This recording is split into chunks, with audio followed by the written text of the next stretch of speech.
What's up, everybody? We're back with Sharp Side Saturdays. We got a great one for you today. We got Gianni, the Greek Corrales, joining me again, his second time on the show. He will be giving away his favorite NFL bet for tomorrow.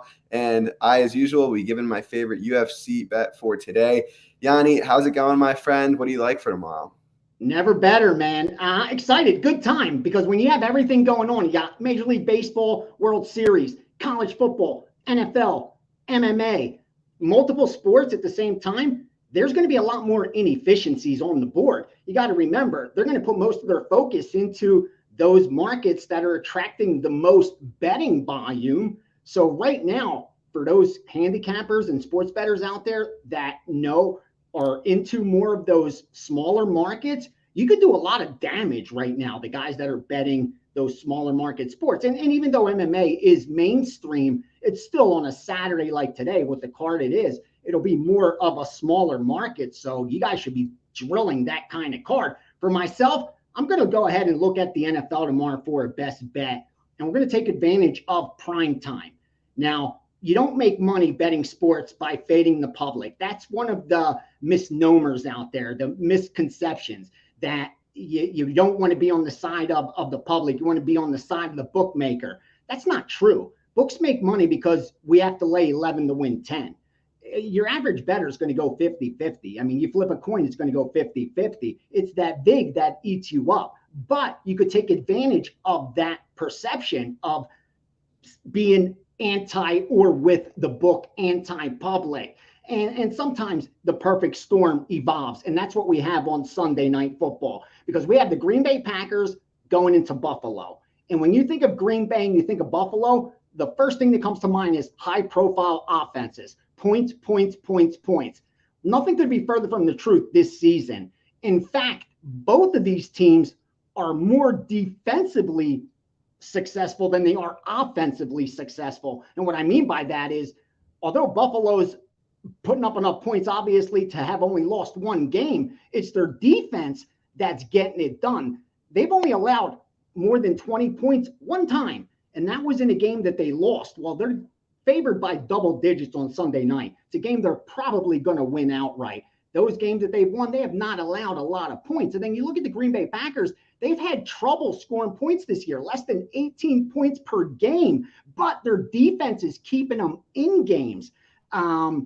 And for me, I think that's the telling sign here, because Buffalo, as potent as they may be offensively, it's the run game that lacks. When your quarterback's your leading rusher, obviously that's a part of your offense that you do need to improve on.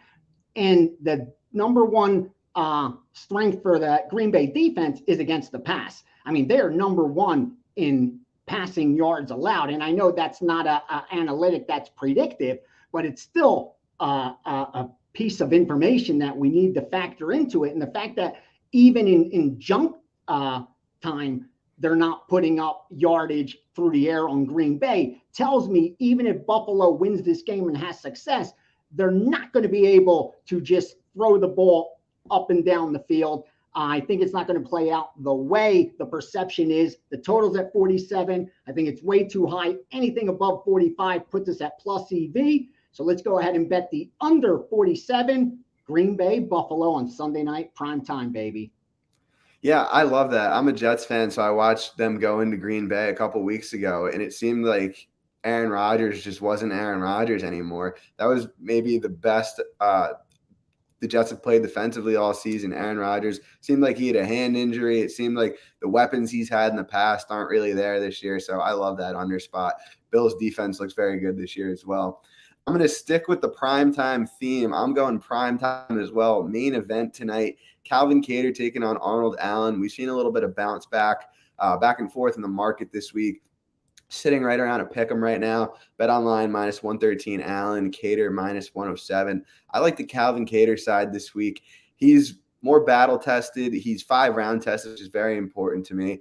Arnold Allen in his fight with Sadiq Youssef seemed to be gassing in the 3rd round. He's never been 5 rounds before. I don't think grappling will play a factor here on either side. I think that both the wrestlings are pretty good, not good enough to hold the other one down. So this is, and what's primarily going to be a striking fight. I give Cater a volume edge. I give Cater a cardio edge. And like I said, he's just more tested over 5 rounds. Arnold Allen, I think a lot of his win condition is front loaded. Even if he does win the first 2 rounds or the first round, I think Calvin's going to put it on him late. I think a pick 'em or better is the way to roll here. There's some even plus 100s, plus 102s, minus 105s out there. I think that's real solid. I like the volume of Cater. I like the cardio of Cater. I think he gets it done. I think you have to bet him. I think you have to cap him at like 55, 60% here. And that's being conservative because there are some huge all the question marks on the Arnold Allen side. We've seen Cater go 5 rounds. We've seen him fight stylistic matchups like the Allen fight. We've never really seen the vice versa. So I think a pick 'em or better on Cater's a gift, and that's what I'm rocking with this week. So we got Calvin Cater, and we got the under in prime time, Green Bay versus Buffalo football. Lock it in. Let's keep the hot streak going. This has been going real well lately, so appreciate you guys turning in. Gianni, where can they find you on social media? Where can they get your picks? Check me out at Greek_Gambler on Twitter. Reach out anytime. I love sharing sports betting information, and more importantly, gaining sports betting information and knowledge from all the great cappers out there. So thanks for your time. And thank you, Andrew, for inviting me on the show. Hopefully I gave a winner for the viewers this week. Yeah, thanks for coming. Always fun having you here, and we'll have to get you on again soon. Thanks, guys. Have a great Saturday.